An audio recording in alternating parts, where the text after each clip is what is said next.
They came from different lands, all facing an uncertain future. English and Ashanti, Mende and Portuguese, German and Igbo, Fanti and Spaniard, French and Angolan, some seeking adventure or riches or religious freedom. Others were captives, bartered and sold like cattle. Together they would build a nation and struggle over the very meaning of freedom and create the America we have inherited today. I don't think you can understand race relations today without understanding slavery. Even though people will say, I didn't do it, my father didn't do it, even my grandparents, they didn't do it. One of the things that's essential is to know that slavery is not just a Southern institution, it's an American institution.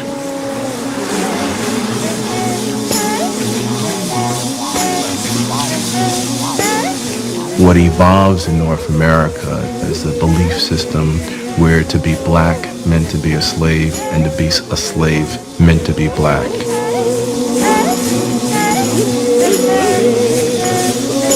We hold these truths to be self-evident. Why is it self-evident? It came from God. They're inalienable. Government secures them. Remarkable document. Didn't apply to black folks. And the man who wrote those words, Thomas Jefferson, kept slaves. He also wrote sometime later to a friend, if there is a just God, we're going to pay for this. Slavery and freedom existed side by side in this country. I think the issue is, did it always have to be that way? And the early history of America indicates that it probably did not.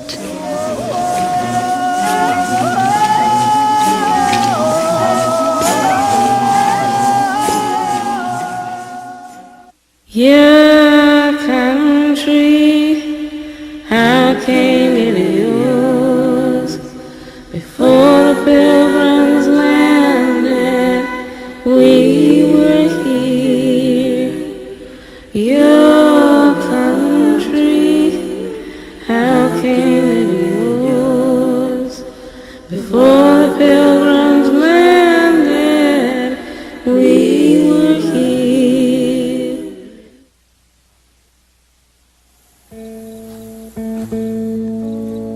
In the year 1645, in the colony that was called Virginia, in the county of Northampton, after a season of disputes, a white man and a black man went into the field and there divided their crop and their land. According to the testimony given in court, the man named Anthony the Negro said, "Mr. Taylor and I have divided our corn, and I am very glad of it, for now I know mine own ground."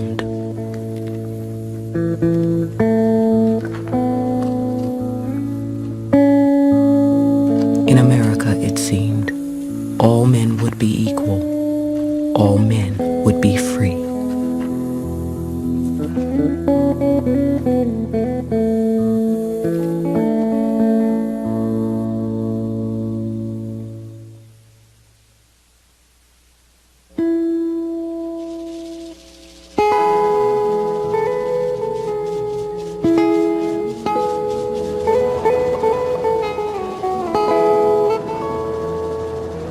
In April 1607, 3 vessels carrying 105 colonists landed at a place they named Jamestown, at the edge of the Virginia wilderness. They hoped to establish the first permanent English settlement in the New World. There, Englishmen would build a new promised land, the brave new world that their poet Shakespeare dreamed, a free land built by free men. The dreams were utopian initially. Colonies without coercion, without oppression, where each man would be regarded as free and equal. There was a lot of idealism, I think, in the early settlements in the New World. A lot of idealism, which I think didn't stand much to the test of of experience.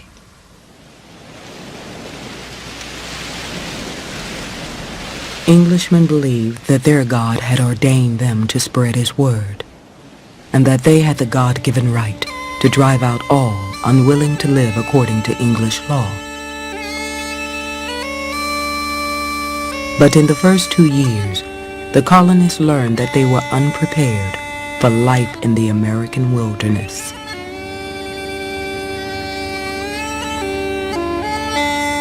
The 4th day of September died Thomas Jacob Sargent. The 5th day there died Benjamin Beast. Our men were destroyed with cruel diseases, of swellings, flixes, burning fevers, and by wars, and some departed suddenly. But for the most part they died of mere famine. There were never Englishmen left in a foreign country in such misery as we were in this new discovered Virginia. George Percy.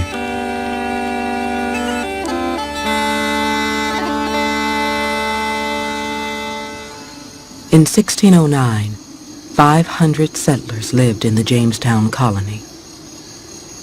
By the spring of 1610, only 60 were left alive.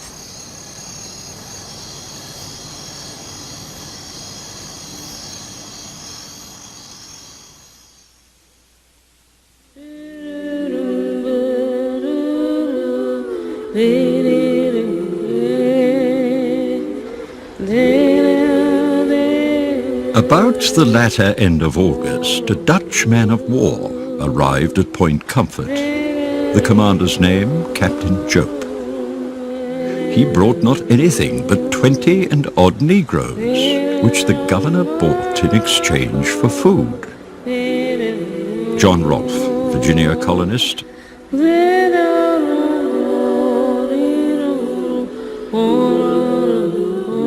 In 1619, a year before the Pilgrims landed at Plymouth Rock, a mystery ship appeared out of a violent storm off the Virginia coast. No one recorded the ship's name, but somewhere on the high seas, she had robbed a Spanish vessel of a cargo of Africans.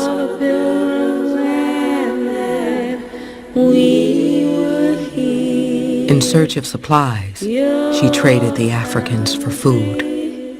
They had been baptized and given Christian names. As Christians, they could not be enslaved for life under English law. Like most Europeans in the colony, they were purchased to work as servants for a limited number of years.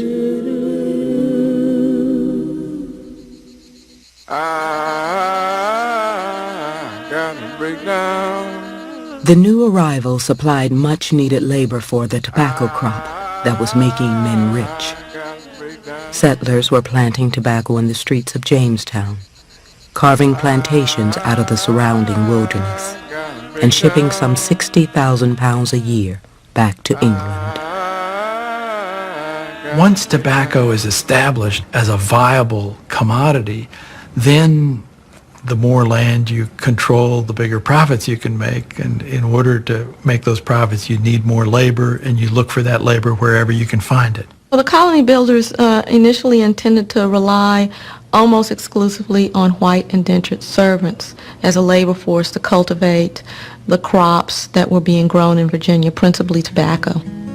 And in order to create these raw materials or goods, you often needed labor.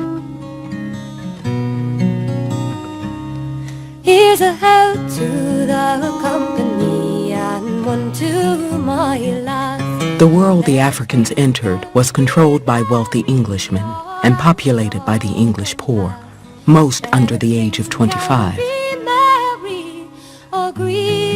In return for passage to Virginia, they had traded 4 to 7 years of their labor. They were bound to a master by an indenture form, a contract that defined length of service and the conditions of servitude.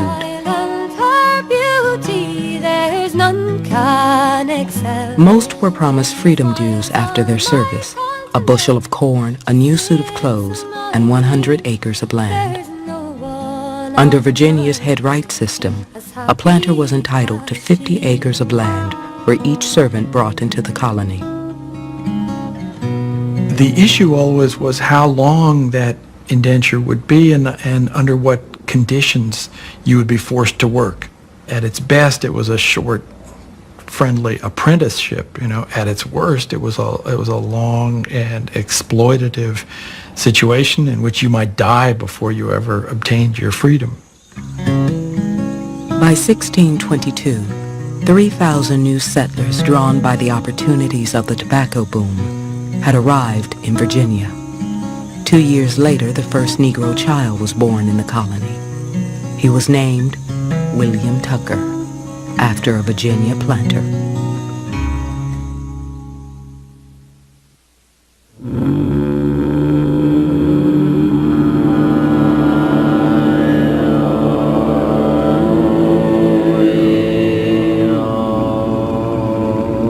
The prosperity that began in 1619 and the dream of a new Eden, of people peacefully coexisting under English law, was seriously threatened in March 1622. On Good Friday, some 30 nations of the Powhatan Confederacy, angered by English violation of land treaties, attacked without warning and attempted to drive the English back into the sea. Along the James River, the Indians killed 350 colonists. On the Bennett plantation alone, 52 people died. Among the 12 who survived was a man named Antonio. Here's an individual that arrives as one of the first African Americans in the history of what became the United States. He does what almost no one in early Virginia managed to do, and that is live. Everyone that's dying of disease, of violence, and in a sense he's lucky. He had been brought to the colony the year before to work tobacco along the James River. His name appeared in the 1625 Virginia census as Antonio a Negro. He was listed as a servant. He comes to Virginia, finds a society that is just developing. He's getting in on the ground floor, as it were. I don't know if he was able to immediately envision that there would be opportunities for him here that weren't available elsewhere. I don't know that anyone could have foretold that. When Antonio arrived, the laws of Virginia did not as yet define racial slavery. They governed only the status of servants. At some point, Antonio changed his name to Anthony Johnson and married a Negro servant named Mary from a neighboring plantation. She bore him 4 children. By 1640, it is clear Anthony and Mary were no longer servants. They had acquired their own modest estate on Virginia's eastern shore. As Johnson prospered, as he obtained land and cattle, he also acquired dependent laborers. What made all of this society go was property. Your identity in the society was determined rather obviously by the amount of land, the amount of labor that you owned. Anthony Johnson was enjoying privileges belonging to a free Englishman. He claimed 5 workers as headrights and expanded his property to 250 acres along the Pongateek Creek. At least some of his workers were white. By 1650, Anthony was one of 400 black people in Virginia out of a population of almost 19,000 settlers. In Northampton County, where Johnson lived, nearly 20 African men and women were free, and 13 owned their own homes. As Anthony Johnson is accumulating property, it seems as though his situation is secure. You get a sense of this individual, this black man, being treated like any white planter, and his wife and daughters being treated like the wife of a planter. At an early moment when men and women were sorting themselves out, when the rules, the etiquette of race, labor, were not so clear. At this moment, in one county in Virginia, it was not foreordained that race relations would become what they did become.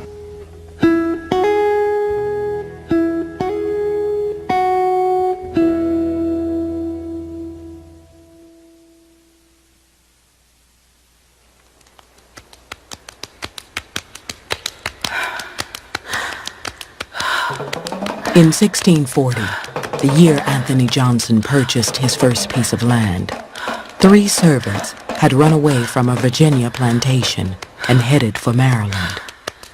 Captured and returned to their owner, they were tried for breaking their contract. The said 3 servants shall receive the punishment of whipping and to have 30 stripes apiece. One called Victor, a Dutchman, the other a Scotchman called James Gregory, shall first serve out their times according to their indentures, and 1 whole year apiece after, and after that to serve the colony for 3 whole years apiece.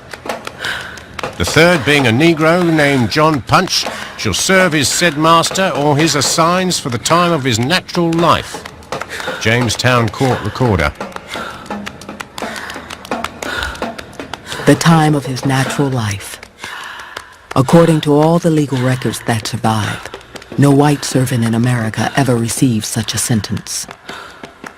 So what begins to happen in the 1640s is that those who are controlling the Virginia colony say to themselves, the fluidity that we've seen in the past, the fluidity that has allowed an Anthony Johnson to serve less than a life term, to acquire his own piece of ground, to develop a free status, is not something that we want to project as going further in the future. We want to close down that opportunity. We want to begin to show some distinctions. The English definition of who could be enslaved began to shift from non-Christian to non-white.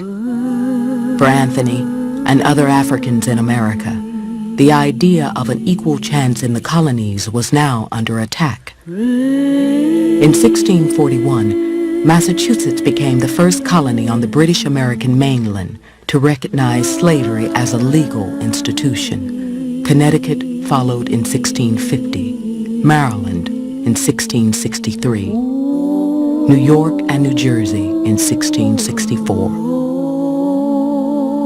Virginia legally recognized slavery in 1661, and a year later, a Virginia court decided that all children born in the colony would be free or slave according to the condition of the mother. In Virginia, slavery would be defined by race and perpetuated through heredity.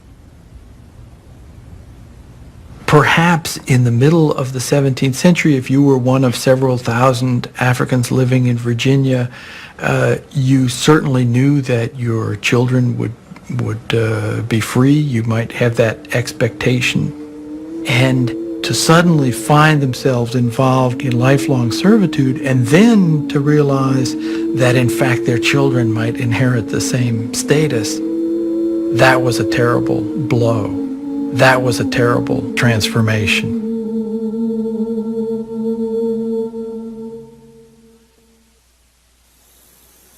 I looked in the east, I looked in the west. For the first 50 years of the colony, most of the unfree labor force had been European, but that was about to change. Word of the hard life in Virginia had gotten back to England, and the colonial government faced a growing shortage of servant labor. Also troubling the colony were the thousands of free men, most former indentured servants, who were unemployed and roaming the countryside. About slavery and horrors to a garden. The problem they face is not only a decreasing supply of indentured servants, but they face this increasing problem of what to do with all these indentured servants once they live out their term. And a lot of them were surviving. They had to be given land. They had to be given their freedom dues. And one of those dues included even guns. And there was a lot of unrest in Virginia.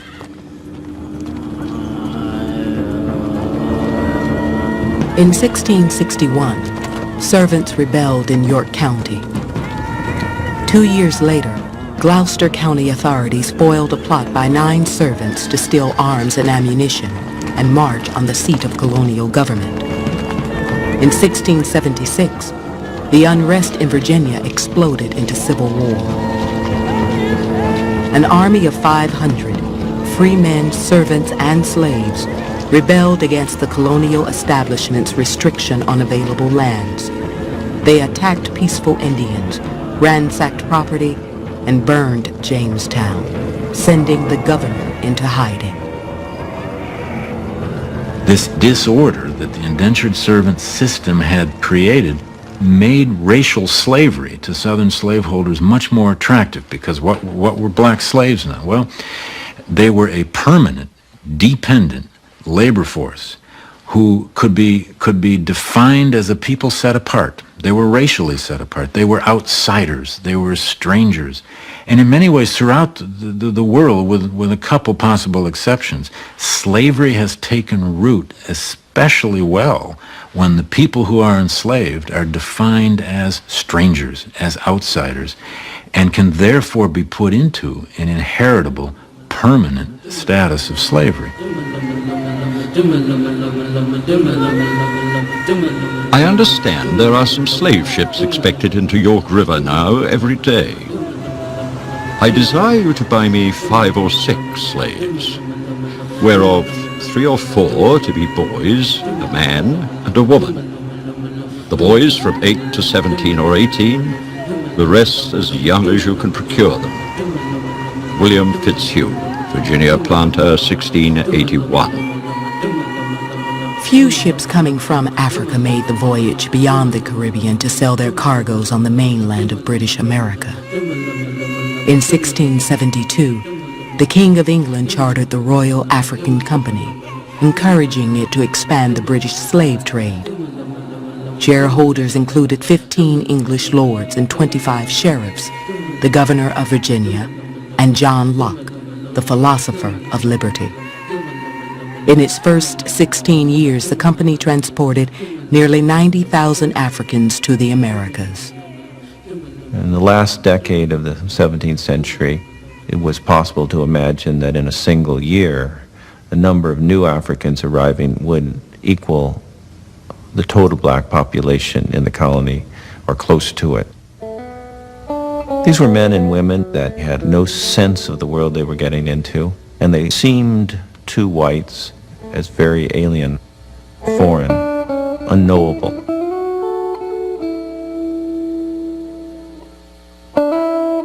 The Europeans look upon these people and they project an image on them. They project an identity, and that identity is African.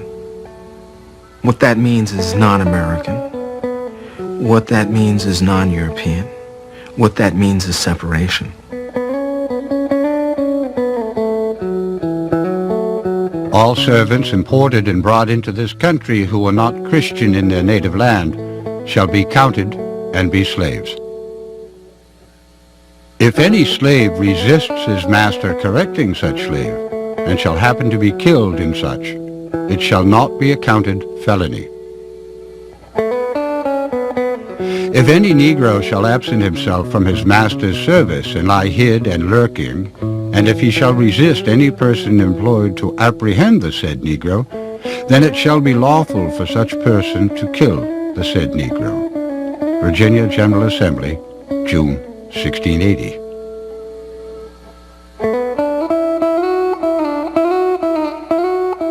We think about slavery as this complete package that just came to evil landowners, and it didn't happen that way. It happened one law at a time, one person at a time. And as landowners felt the need to control a different behavior, year after year, they added more laws until finally 1691, they passed the law that made it illegal to free a black slave unless they were leaving the colony. So by then, it was pretty much set that this was going to be a slave society. To move from indentured servitude to racial slavery means that they're setting their own history on a course where freedom is going to depend on slavery, where the political economy of a major portion of these colonies is going to depend on slavery, where the freedom of some is going to depend on the bondage of others. It means that the American colonies, this jewel of the British Empire, is living this contradictory history now of a society that is increasingly rooted in a labor system that's human bondage, that's racial slavery.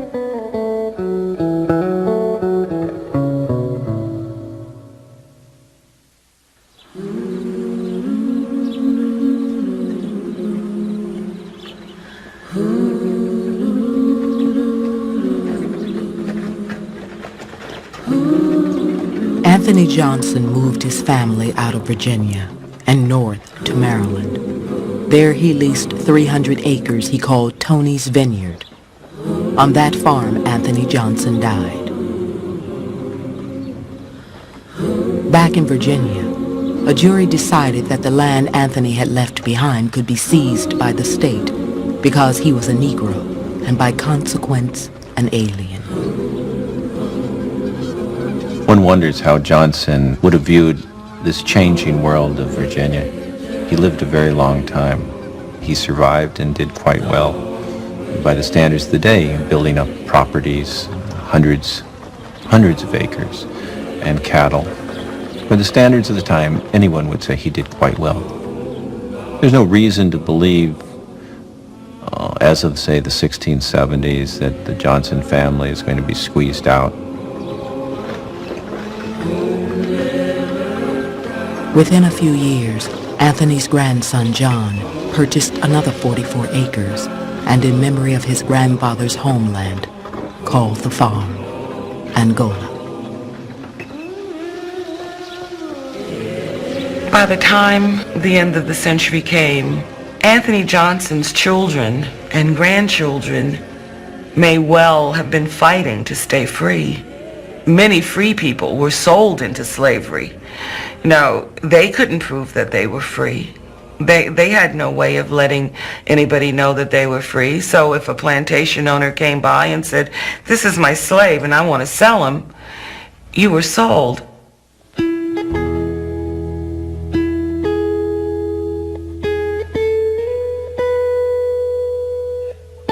By the end of the century, nearly 58,000 people lived in the colony. 16,000 were listed as Negroes. In 1705, the Virginia Assembly passed laws clearly defining the distinction between a slave and a servant, relegating all slaves to the status of real estate.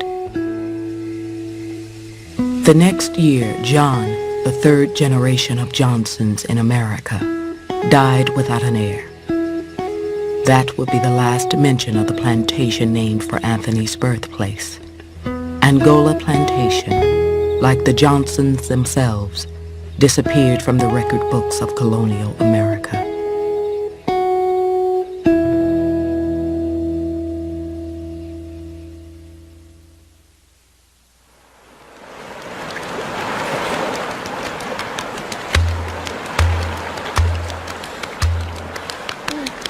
The African trade is a trade of the most advantage to this kingdom of any we derive, and as it were all profit, it is indeed the best traffic the kingdom hath, as it doth occasionally give so vast an employment to our people both by sea and land.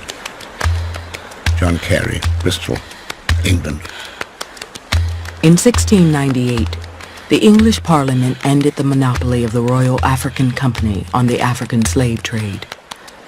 It became the right of every free-born British subject to trade in slaves. Over the next half-century, the number of Africans transported to the British colonies in British ships increased from 5,000 to 45,000 a year. England became the largest trafficker in slaves in the Western world. It is the first principle and foundation of all the rest, said one British writer, the mainspring of the machine which sets every wheel in motion.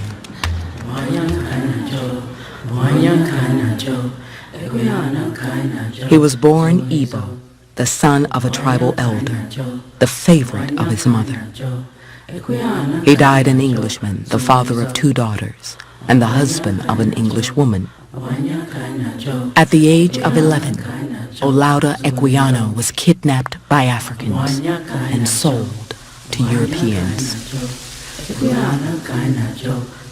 Obonye ka anyị na-achọ, obonye ka anyị na-achọ, Equiano ka anyị na-achọ, nzumalizo. Obonye ka anyị na-achọ, obonye ka anyị na-achọ, Equiano ka anyị na-achọ, nzumalizo. Ojebe nkụ ya na-ata, ochube iyi ya na-ata, ojebe afịa ya na-ata, Equiano ka anyị na-achọ, nzumalizo. When the grown people were gone far in the fields to labor, the children generally assembled together to play.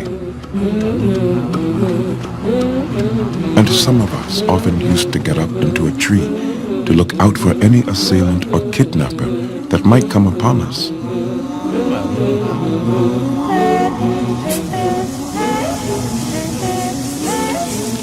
One day, when only I and my sister were left to mind the house, 2 men and a woman got over our walls and in a moment seized us both without giving us time to cry out or to make any resistance. They stopped our mouths and ran off with us. Olaudah Equiano.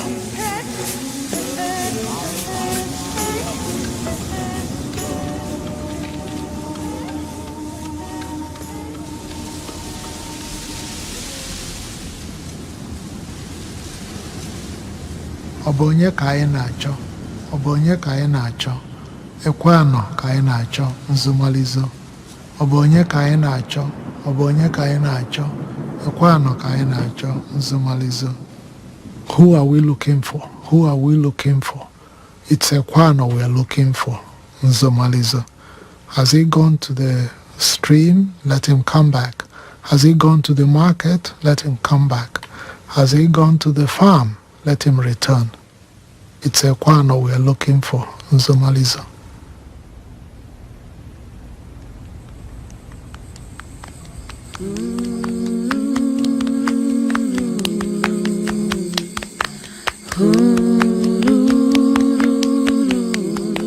For more than 4 centuries, people disappeared from the savannas, the rainforests, and the villages of Black Africa. Farmers and craftspeople, commoners and African nobility. Most were strong young men, aged 15 to 25. But women and children were also taken and sold.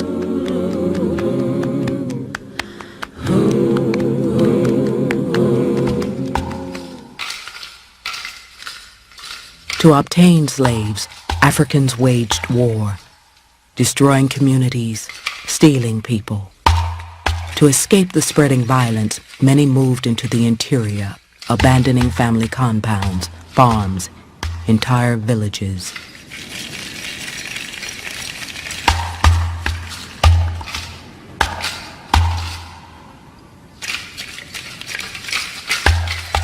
In West Africa, more than 20 million people were kidnapped into slavery.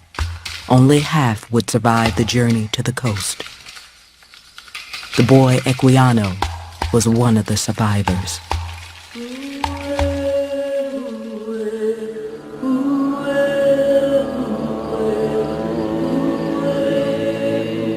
At last, I came to the banks of a large river. I was beyond measure surprised at this, as I had never before seen any water larger than a pond or rivulet.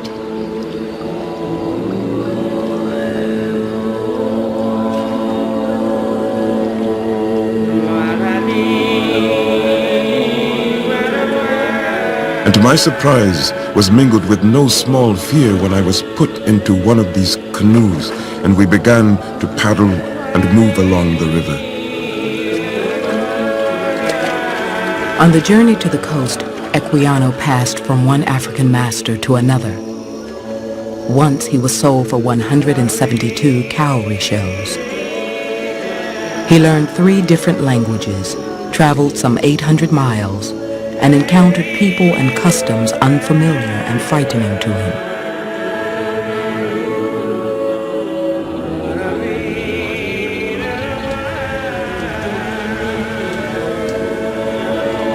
After close to 7 months of travel on foot and by boat, he reached the African coast.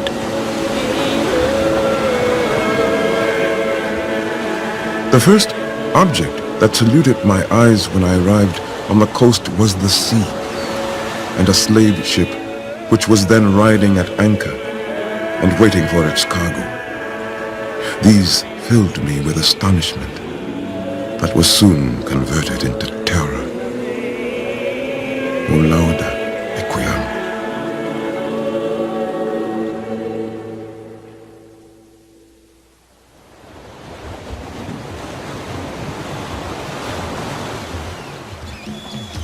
It was an ancient business, this trade in human beings between Africa and Europe.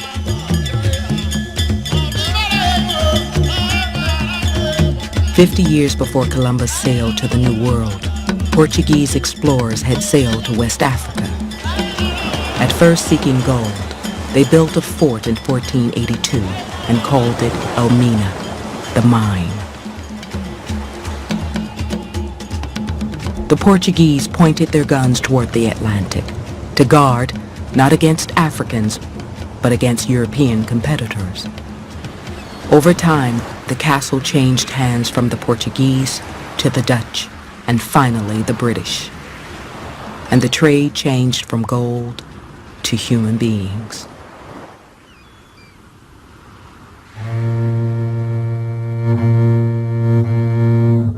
Concerning the trade on this coast, we notified Your Highness already that it has completely changed into a slave coast, and that nowadays the natives no longer occupy themselves with the search for gold, but rather make war on each other in order to furnish slaves. The Gold Coast has changed into a complete slave coast. Willem de la Palma, Director, Dutch West India Company.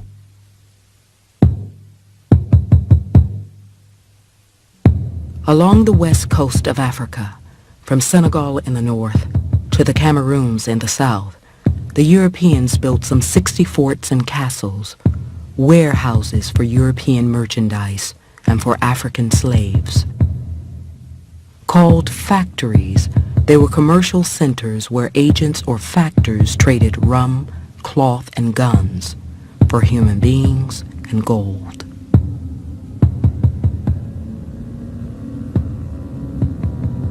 The most notable item is the slave house, which lies below ground. It consists of vaulted cellars divided into several apartments which can easily hold 1,000 slaves. Captain John Barbeau, French slave trader.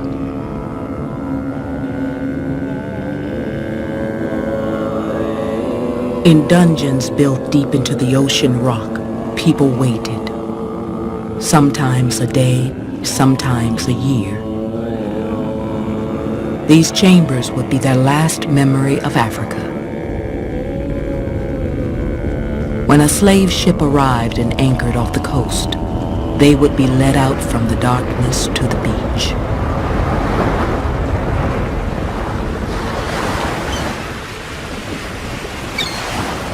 As the slaves come down to feeder from the inland country, they are put into a booth or prison near the beach. When the Europeans are to receive them, they are brought out into a large plain where the surgeons examine every one of them, all stark naked. Each which have passed as good is marked on the breast with a red-hot iron imprinting the mark of the French, English, or Dutch companies. In this, particular care is taken that the women, as tenderest, be not burnt too hard. Captain John Barbeau, French slave trader. The white people did not need to be present in the interior of Africa. All they needed to do was to supply the weapons. The people they dealt with were those coastal peoples right on the coastline who controlled the territory down there. So Kwano would not have met, maybe not even heard of white people. I have found no place where I can enlarge my fortune so soon as where I now live. In this manner, We spend the prime of youth among Negroes, scraping the world for money, the universal god of mankind, until death overtakes us. Nicholas Owen, slave trader. Europeans died like flies in that climate. The average expectation was 3 or 4 years, really. And so they had to make money while they could, because they knew they didn't have much time. So in that sense, of course, they were trapped. They were caught in the web of the system and held there and died there.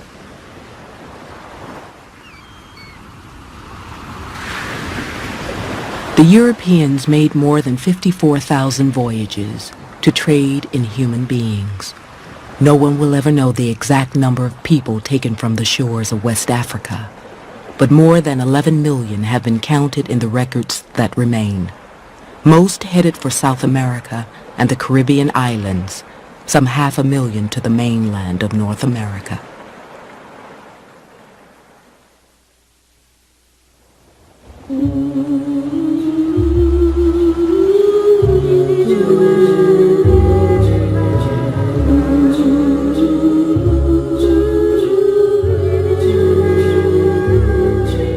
December 29th, 1724. No trade today, though many traders came on board. They informed us that the people are gone to war within land and will bring prisoners enough in 2 or 3 days, in hopes of which we stay.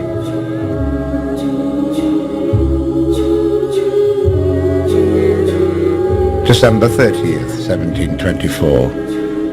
No trade yet, but our traders came on board today and informed us the people had burnt 4 towns of their enemies, so that tomorrow we expect slaves. Liverpool Surgeon.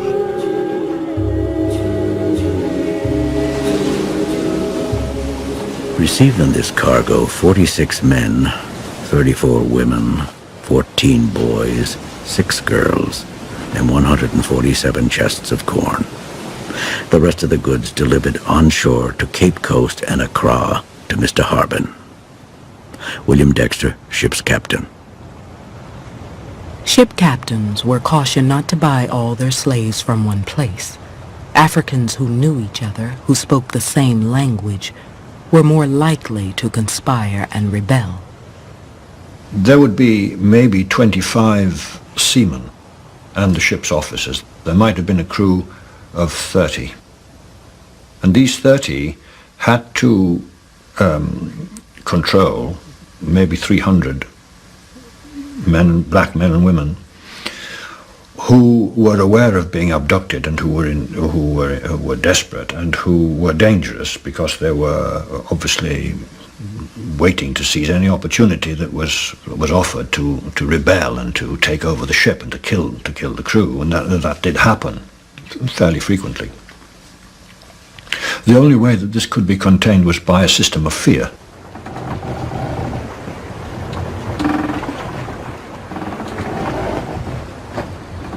I was now persuaded that I had got into a world of bad spirits, and they were going to kill me. Their complexions, too, differing so much from ours. Their long hair, and the language they spoke, which was very different from any I had ever heard, united to confirm me in this belief. I no longer doubted my fate.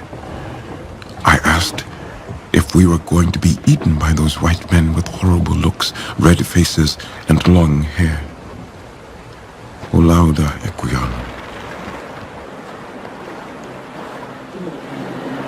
Captains call the voyage from West Africa to the New World the Middle Passage, the middle leg of a triangular course that began and ended in Europe.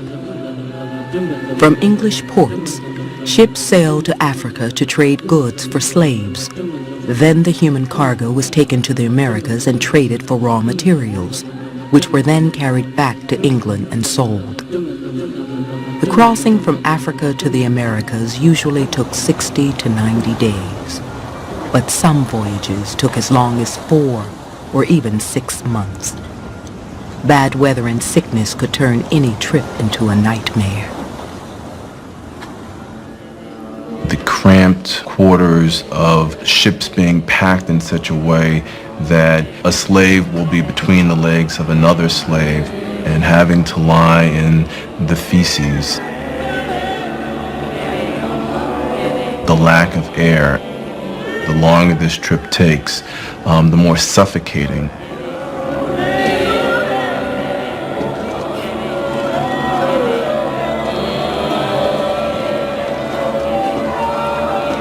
The surgeon, upon going between decks in the morning to examine the situation of the slaves, frequently finds several dead, and sometimes a dead and living Negro fastened by their irons together. When this is the case, they are brought upon the deck. The living Negro is disengaged and the dead one thrown overboard. Alexander Falconbridge, ship's surgeon.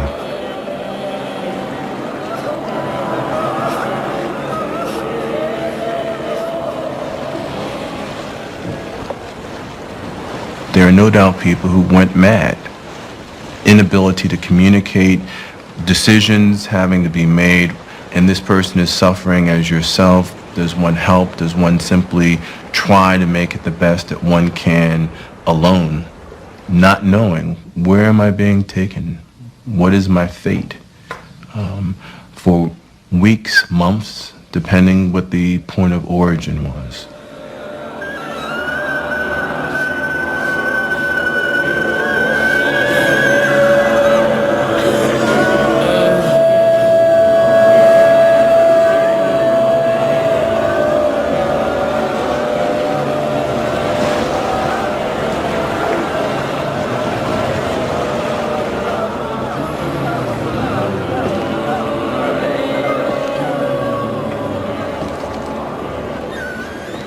One day, two of my wearied countrymen who were chained together somehow made it through the nettings and jumped into the sea.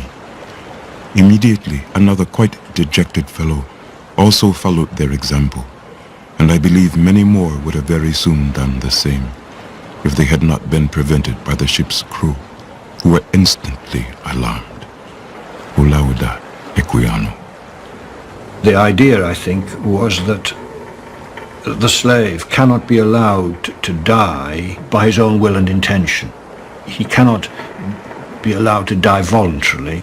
If he's going to die, it must be at the hands of his captors, so that in that case he doesn't spread a dangerous example.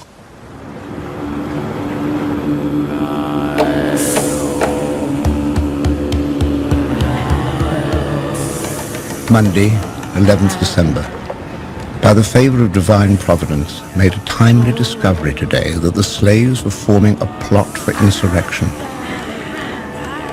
Surprised two of them attempting to get off their irons, and in their rooms found knives, stones, shot, etc., and a cold chisel. There appeared 8 principally concerned in protecting the mischief, and 4 boys in supplying them with the above instruments. Put the boys in irons, and slightly in the thumb screws to urge them to a full confession. Captain John Newton.